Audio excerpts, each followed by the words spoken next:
Thank you for holding and welcome to Alliant Energy's third quarter 2025 earnings conference call. At this time, all lines are in listen-only mode. Today's conference call is being recorded. I would now like to turn the call over to your host, Susan Gill, Investor Relations Manager at Alliant Energy. Please go ahead. Good morning.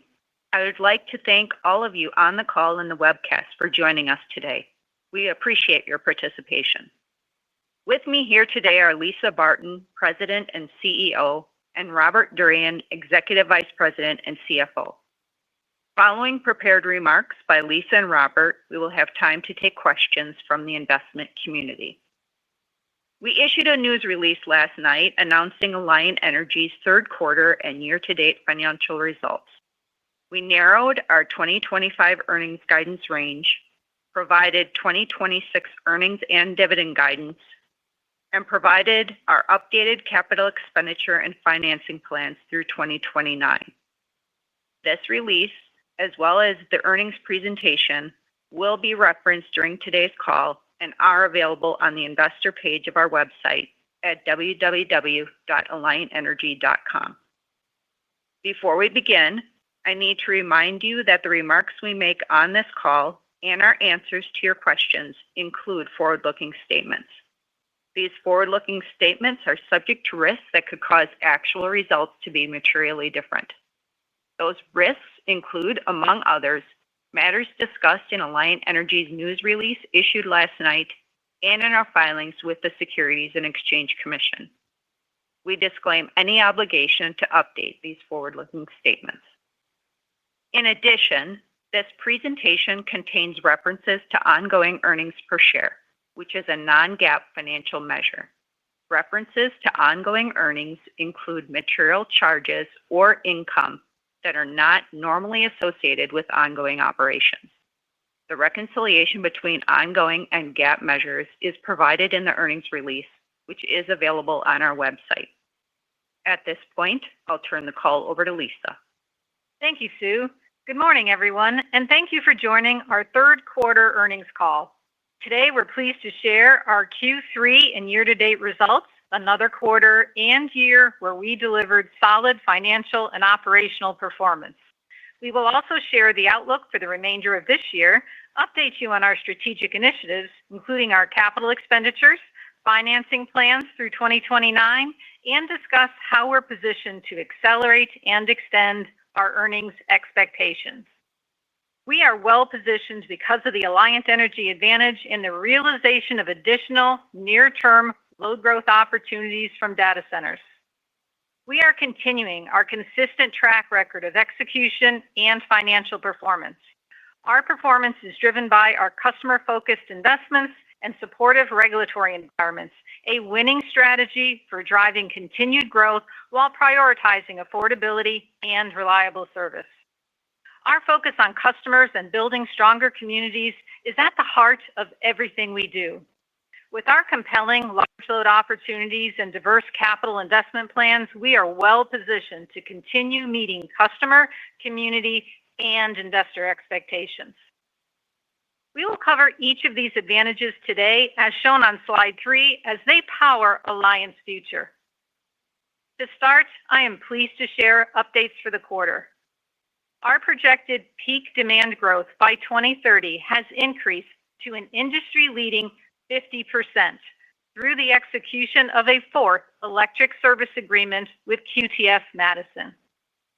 We signed a new agreement with Google that further accelerates the load ramp in Cedar Rapids, and we continue to cultivate an active pipeline of additional opportunities. Our focus has been on prioritizing plug-in-ready sites, which minimize transmission investments and accelerates our ability to serve new customers. As a result, we can deliver project certainty, near-term earnings, and near-term positive community and customer benefits. Concurrently, we continue to execute well against our capital plans. We completed construction of the Grant and Wood County energy storage projects, totaling 175 megawatts, and completed the Neenah and Sheboygan Falls Unit 1 advanced gas path projects, which increases the efficiency and capability of each of these Wisconsin facilities. These load growth opportunities and continued investments in our existing generation show how we're continuing to efficiently grow at the pace of our customers to foster economic development across our service territory. Next, our financial highlights. We delivered strong performance through the first 3 quarters. We are maintaining our midpoint and narrowing our 2025 ongoing earnings guidance range to $3.17 to $3.23 per share, as shown on slide 5. And we are trending towards the upper half of this range. As shown on slide 6, we are initiating 2026 earnings guidance of $3.36 to $3.46 per share, which represents a 6.6% increase over our 2025 midpoint. Our 2026 annual common stock dividend target is $2.14 per share, a 5.4% increase from the 2025 target of $2.03 per share. And we're increasing our 4-year capital expenditure plan by 17% to $13.4 billion. This translates to a projected rate base and investment compound annual growth rate of 12% from 2025 to 2029. We expect our compound annual growth rate across 2027 to 2029 to be 7% plus. This is based on the planned growth in rate base and the expected data center revenues during that period. We will continue to assess our long-term earnings growth potential as we execute on our data center expansion and load growth plans. As shown on slide 9, construction is well underway on 3 of the 4 data centers under agreement, 2 in Cedar Rapids, Iowa, and 1 in Beaver Dam, Wisconsin. This progress clearly demonstrates that we are focused on meaningful near-term opportunities, each of which serves to unlock the potential of our customers and communities. The contracted demand from the 4 facilities totals 3 gigawatts, translating to 50% peak demand growth by 2030. Accordingly, we've updated our 4-year capital plan and will invest $9 billion in both new and existing generation, complementing investments we are making in electric, gas, and technology enhancements. Looking beyond the plan, we have a solid outlook of investment opportunities that extend our growth potential. Investment upside would be driven by additional load growth beyond what is included in the base plan. We are focused on enabling real, near-term growth, attracting high-impact projects to accelerate economic development as part of our commitment to Iowa and Wisconsin, and providing investors with a clear view of well-developed opportunities. As we continue to expand our pipeline, we remain committed to proactive community and stakeholder engagement, positioning Alliant Energy and the communities we serve for growth.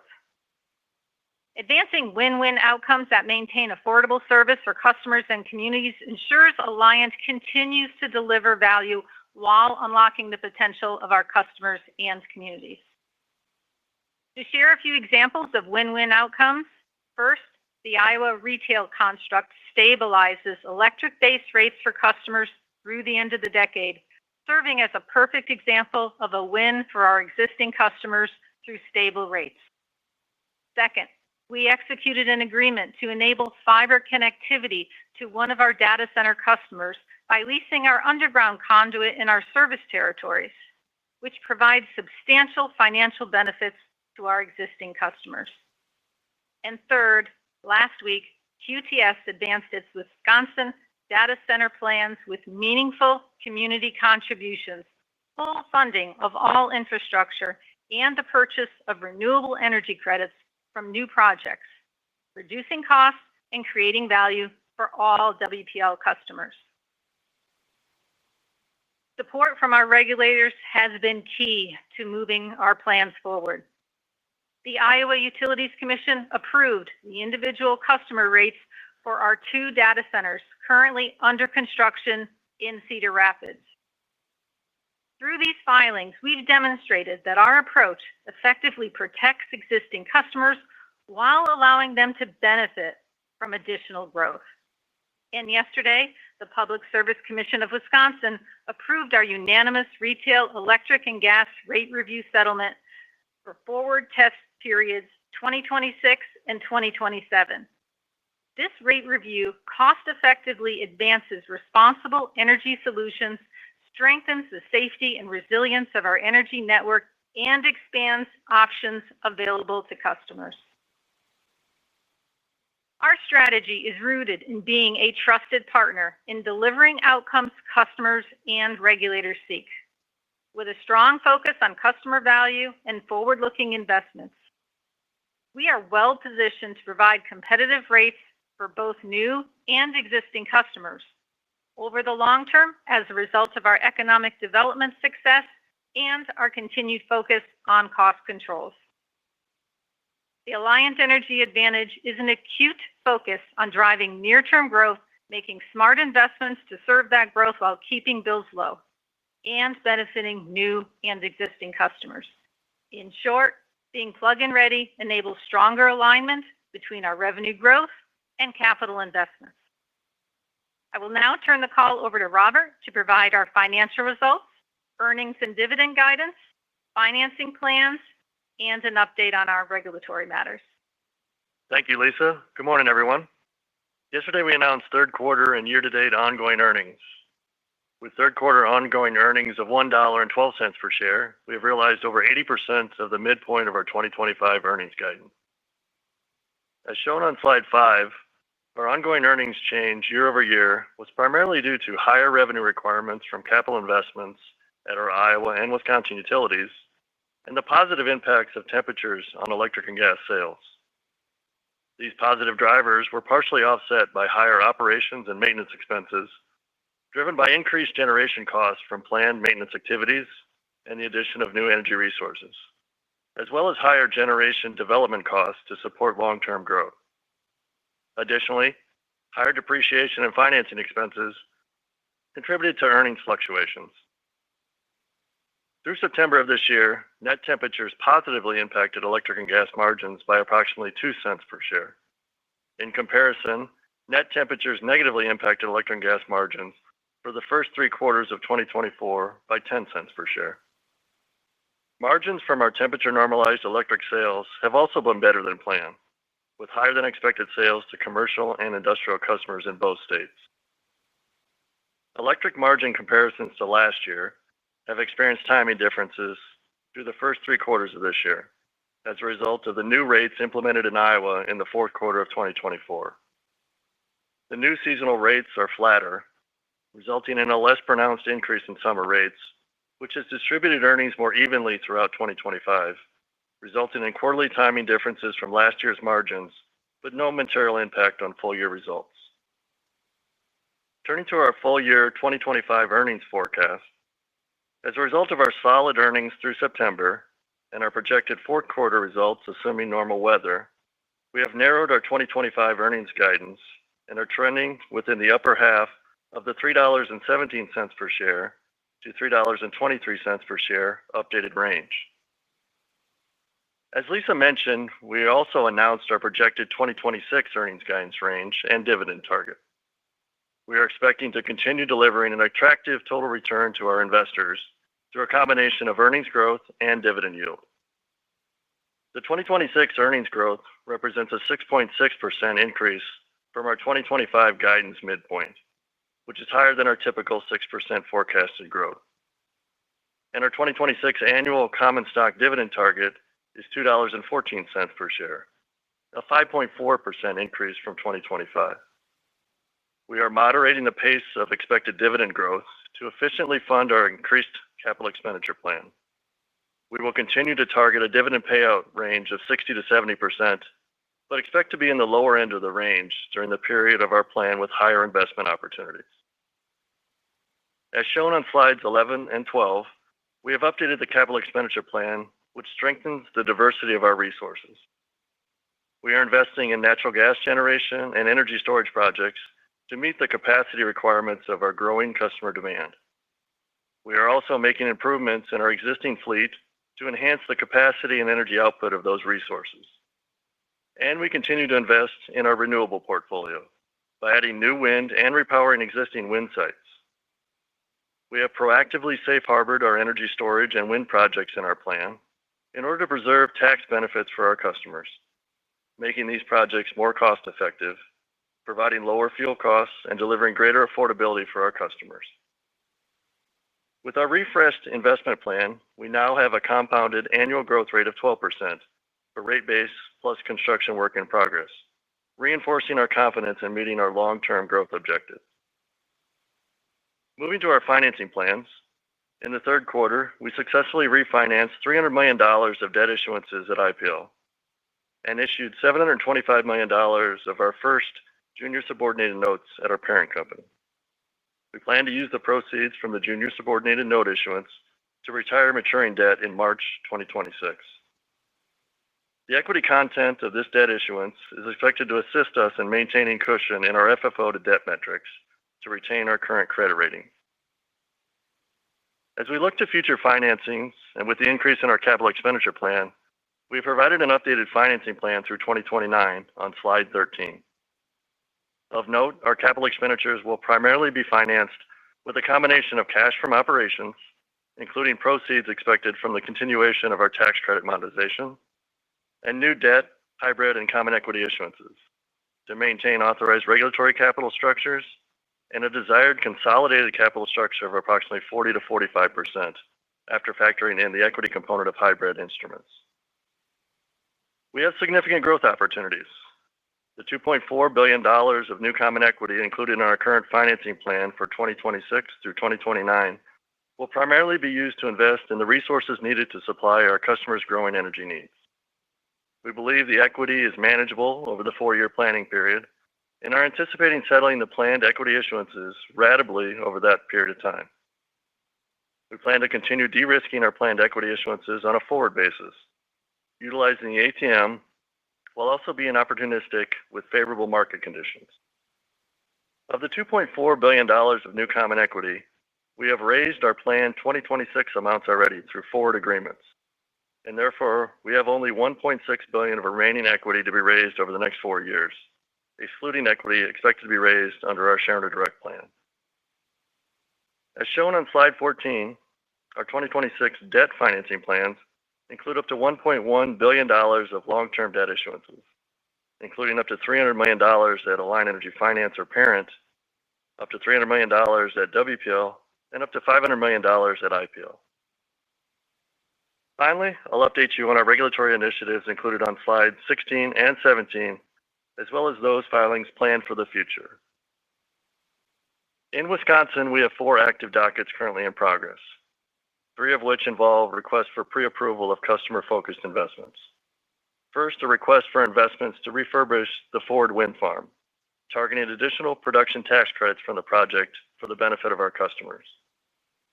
Second, a request for investments in a liquefied natural gas storage facility, our first ever, to add firm natural gas capacity. This will ensure we can reliably meet current and anticipated gas supply needs while maintaining an adequate reserve margin during Wisconsin's coldest winter days. And third, a request for investments to expand the Bent Tree Wind Farm, adding over 150 megawatts of new wind to provide more zero fuel cost energy and additional tax benefits for our customers. We are also awaiting the PSCW's decision on the individual customer rate filing for our Beaver Dam data center. In Iowa, we have 3 active dockets in progress. We have requested advanced rate-making principles for up to 1 gigawatt of wind, which has the potential for customers to avoid significant fuel costs while investing in cost-effective and responsible energy resources. And we requested 2 certificates of public convenience, use, and necessity, one for 720 megawatts of natural gas-fired simple cycle combustion turbines, which would be located in Marshall County in Iowa, and a second for a 94-megawatt natural gas RICE unit in Burlington, Iowa. We expect decisions from the Public Service Commission of Wisconsin and the Iowa Utilities Commission on these dockets in 2026. Turning to our planned regulatory filings in the future, we expect to file our individual customer rate tariff for QTS Madison later this month.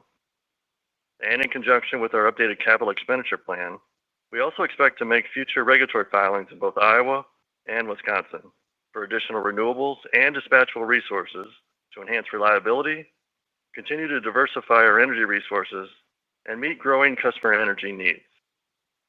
I'll now turn the call back over to Lisa to provide closing remarks. Thank you, Robert. In conclusion, we're excited about our year-to-date performance and the growth opportunities in front of us at Alliant Energy. What sets us apart? Unlocking the potential of our customers and communities is at the center of our strategy. By pursuing win-win solutions and focusing on near-term opportunities, we're driving affordability, fueling growth, and creating lasting shareholder value. Thank you for your continued support. We look forward to speaking with many of you at the EEI Financial Conference and plan to post updated materials on our website later today. At this time, I'll turn the call back over to the operator to facilitate the question and answer session. Thank you, Ms. Barton. At this time, the company will open up the call to questions from members of the investment community. Should you have a question, please press the star followed by the number 1 on your touchtone phone. You will hear a prompt that your hand has been raised. Should you wish to decline from the polling process, please press the star followed by the number 2. If you are using a speakerphone, please lift the handset before pressing any keys. One moment, please, for your first question. Your first question comes from Bill Appicelli with UBS. Please go ahead. Hi, good morning. Just a question there around the color, if you could provide it on the ramp on the demand, right, around what that could mean for the trajectory of earnings above that 7% as the load starts to come onto the system. Yeah, great question. So the way to think about the 7 plus is that it would be at least 7 to 8%. And this is before upside to the plan. And as a reminder, this is all known projects and so forth. One of the things to keep in mind in terms of that time frame, and we've talked about this being our desire to create cascading waves of growth, and as such, timing is important. So there's some lumpiness. When you think about the 50% load growth, that's really significant. So timing is something that we'll certainly be watching on a going forward basis. Okay, so the 12% rate base growth. So when we just think about backing off of that, it's really the equity dilution. Is there anything else to think about, when you walk that back to earnings growth? Yeah, great question, Bill. Yeah, think of the 12% as a combination of both rate base growth plus QIP growth. So roughly about 10% rate base growth, but also about 2% of QIP growth over that time period. Given the volume of capital expenditures we've got in our plan, the QIP balances are going to increase pretty significantly. To your specific question, as far as the walk between the 12% of the combination of those two and what we're signaling here for at least 7-8%, yeah, most of that is related to the equity dilution. We've also got what I would characterize as a conservative set of financial assumptions when it comes to interest rates. And then there might be what I would characterize some small regulatory lag, but it's pretty modest. So it's primarily the equity dilution and just kind of probably more our conservative nature with some of the interest rate assumptions. Okay, and then just one follow-up there, specific to Iowa because of the uniqueness of that regulatory framework. I mean, what are the assumptions here in terms of earned returns? Is it just at your authorized across the plan? There is some optionality for you to the upside to retain some of those benefits if you can outperform, right? That is correct, Bill. Yes, think of the state of Iowa right now. We've got the electric side of the business. It does have a new regulatory construct that was put into effect last year that does provide us a lot of certainty of our ability to be able to earn our authorized return, and does have some upside opportunity for us. If we go beyond our authorized return, we share those benefits with our customers. Right now, we've just assumed that we're going to earn our authorized return. And then on the gas side, it doesn't have that similar construct. We will have to go in for future rate cases to be able to minimize the regulatory lag there, and we'll time those based on future capital projects to ensure that we can get as close as possible to earning that authorized return. Okay, great. All right, thank you. Thank you. The next question comes from Nicholas Campanella with Barclays. Please go ahead. Thanks for all the updates today. Maybe just, you kind of calling out that it seems that this 7+ is pretty conservative. You're in active negotiations for the 2 to 4 gigawatts of additional load. Can you just give a little bit more color on what stages of those incremental opportunities are and what your line of sight is to maybe have another kind of signed load contract in 2026? Yeah, no, great question. So yeah, I'm gonna go back to last year when we talked at EEI last year. We announced a gigawatts, Q1 2.1 gigawatts, and today we're at 3 gigawatts. We have been very focused on making sure that there are near-term opportunities, that they are less transmission dependent, and we're also having a very high bar in terms of what we're sharing with you all. So these are ones that we are in active negotiations on.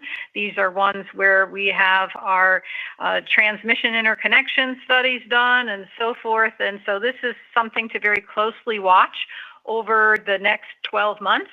And some of which, of course, will be sooner. We are committed, as we have in the past, to continuing to give you a very clear line of sight and to avoid speculation on all of these.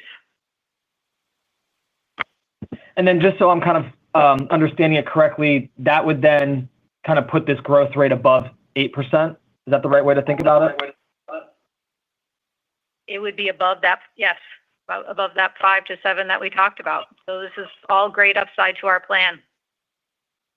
Maybe I could also just ask, thank you so much for the financing commentary. What is your FFO to debt going to be at the end of 25? Where do you kind of see it through 26? And then also just, you have $300 million of tax credits through 26. Does that continue at that level through 2030? And just understanding if you have to eventually replace that cash flow down the line? Thank you. Yeah, great questions, Nick. So yeah, if you think about our FFO to debt metrics, throughout the planning period, we're really targeting to try and have roughly about 50 to 100 basis points of cushion.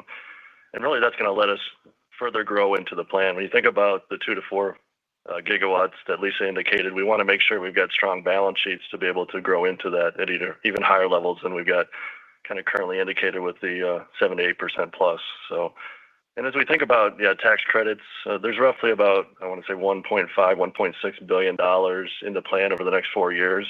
We've had a lot of strong interest from counterparties to be able to buy those credits and have a lot of confidence in being able to execute those as far as generating the credits and then turning those into cash. And so I feel really good about the plan with all of those aspects. One more, if I could, just, the 12% load growth CAGR is large, and I understand the timing of, how you get above this 7% plus could also be related to just the load ramping. So just what's the starting point that's embedded in 26 so we have a base to work off of? It's actually pretty modest in 2026. We do start to see some of the data centers taking more what we call production load instead of construction load in the second half, mainly in the fourth quarter of 2026. And you'll see that continue to ramp through 2030 is when we expect to be at that full level of the 3 gigawatts of max contract demand that we have in our plan right now. All right. Looking forward to seeing you guys soon. Thank you. Thank you. Thank you. The next question comes from Julian Dumoulin with Jefferies. Please go ahead.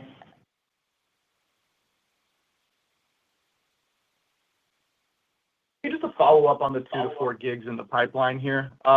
Previously you identified something like 1.5 gigawatts of mature opportunities with a high probability of conversion, maybe 85%. Taking out QTS Madison, there's something like 600, 800 megawatts theoretically still in that bucket, perhaps more. But how would you characterize the probability of conversion over time for the remaining 3 to 3.5 gigs there? And maybe how fragmented is this pipeline? Is the demand dispersed across Iowa and Wisconsin evenly? Just any commentary you have there. Thanks. Yeah, I appreciate that. So everything that we had in the 1.5, I'll call it the blue zone from previous decks, means still an incredibly high level of confidence in that. Quite frankly, we've got a high level of confidence in all of this. And think about, this is how I think about it. You look at Iowa, we serve 75% of the communities in Iowa. We serve 40% of the communities in Wisconsin. If you're a data center, what do you need? You need fiber, you need land, you need transmission, you need a utility that's willing to work with you and that is well positioned to be able to deliver on its commitments. And that's where I think when you think about the Alliant Energy Advantage, where we hit it out of the park. We are in rural Iowa and rural Wisconsin, surrounded by transmission. We've been focusing these data centers and continue to focus the 2 to 4 gigawatts on those locations where they don't have to wait for a 100-mile transmission line or anything else. We're really trying to make sure that we can bring this load in sooner and faster. So that gives us a lot of confidence in being able to price appropriately, and why we're just so excited about our ability to unlock the potential of our customers and communities. And not only that, we're in MISO, and MISO is acutely focused on making sure it's got robust transmission planning, that it's got an interconnection process, both for new generation as well as for loads, that allows us to grow at this very active pace. Last thing I'll mention is we've got really constructive states between Wisconsin and Iowa.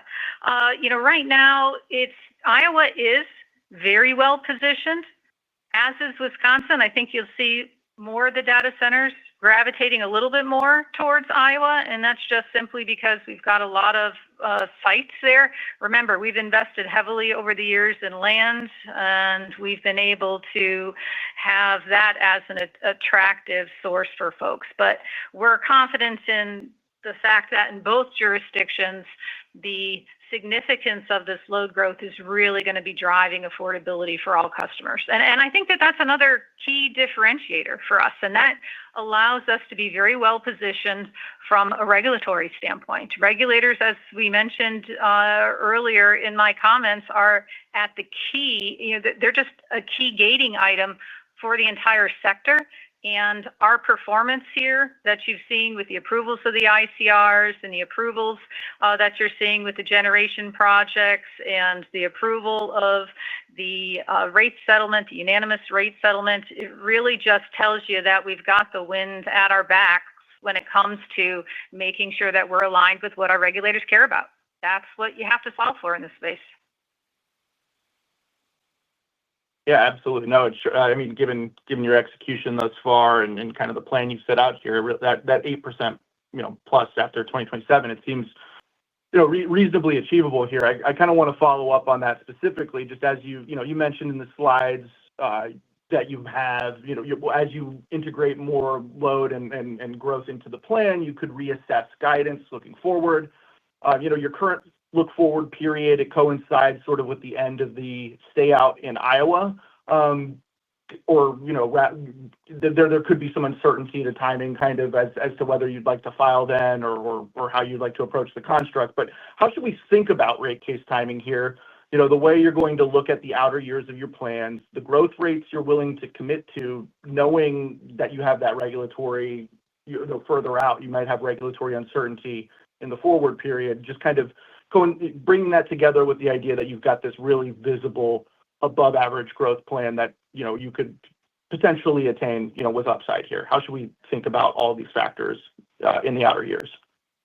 Questions. Let's start with Wisconsin, we've got forward-looking test years every 2 years. That positions us very well to have that clean line of sight on what we need from a generation investment standpoint, really ensuring that we're able to minimize lag. As you recall, in Iowa, we did not have that, and the introduction of the individual customer rate in combination with the structure that we have really allows us to make sure we're able to earn our authorized every year and be able to grow at the pace of our customers.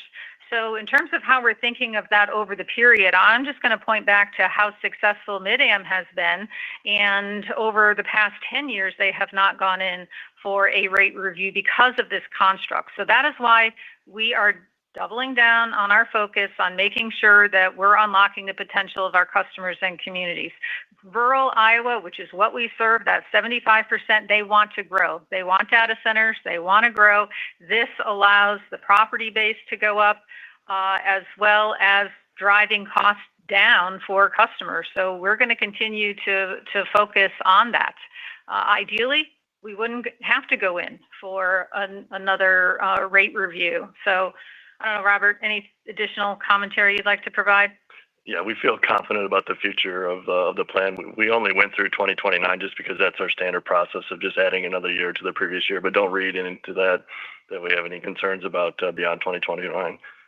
With all the growth that we see in front of us, we've got a really strong plan and feel like that's going to go well beyond 2029. Understood. So with the certainty you kind of have here in the construct, are you confident that there's a possibility here post 27 into the 28 timeframe you could be considering an 8% plus EPS guide? Is there further upside to the upside you've said here? You really want to look at what's coming online from a data center standpoint. Everything is timing related. If we can get data centers to be coming online sooner, that's certainly good. We have transmission investments that both ATC and ITC are making. They're relatively minimal in the scheme of things, but a lot of that is going to be associated with timing. And I think a really good indicator is what we announced with Google. And Google is working with us to accelerate that load ramp. So those are all the kinds of things to be watching for. And as we mentioned earlier, we're going to be very transparent. We're not going to throw a bunch of speculation at you. We're going to give you that clean line of sight. So I'm hoping that will be very helpful to you all. Absolutely. No, thank you very much, and congrats, guys. Thank you. Thank you. The next question comes from Aditya Gandhi with Wolfe Research. Please go ahead. Hi, good morning. Yeah, Thank you for taking my questions. Good morning, Lisa. Just on your 7 to 8% plus commentary, what should we think of as the base for that 7 to 8%? Is that the midpoint of 2026 guidance for now? Is that a good way to think about it? It is.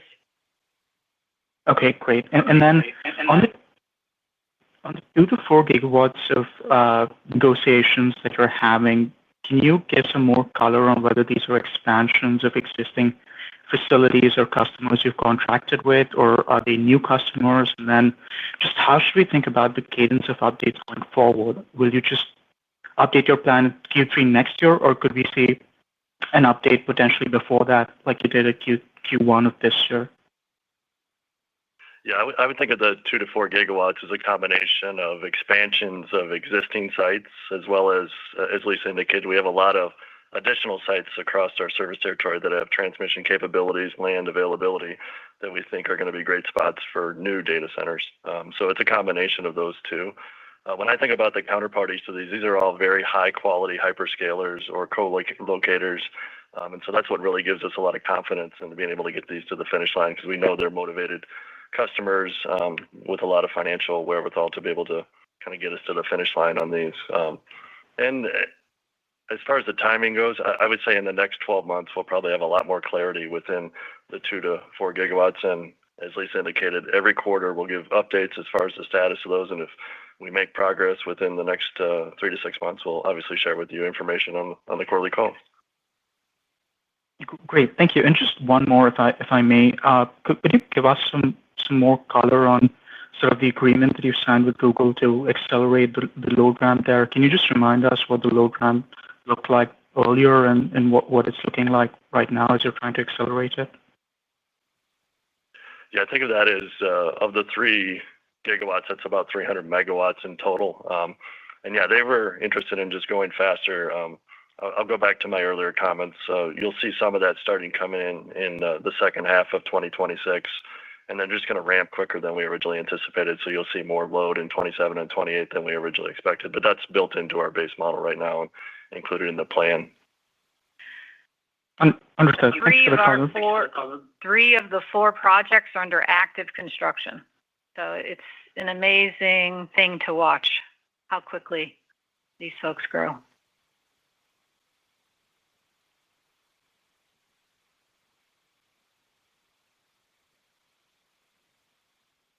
Hello, Aditya.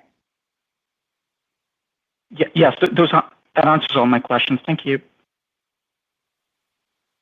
Thank you. Ms. Gill, there are no further questions at this time. No more questions. This concludes our call. A replay will be available on our investor websites. We thank you for your continued support of Alliant Energy, and feel free to contact me with any follow-up questions. Ladies and gentlemen, this concludes today's conference call. Thank you for your participation. You may now disconnect.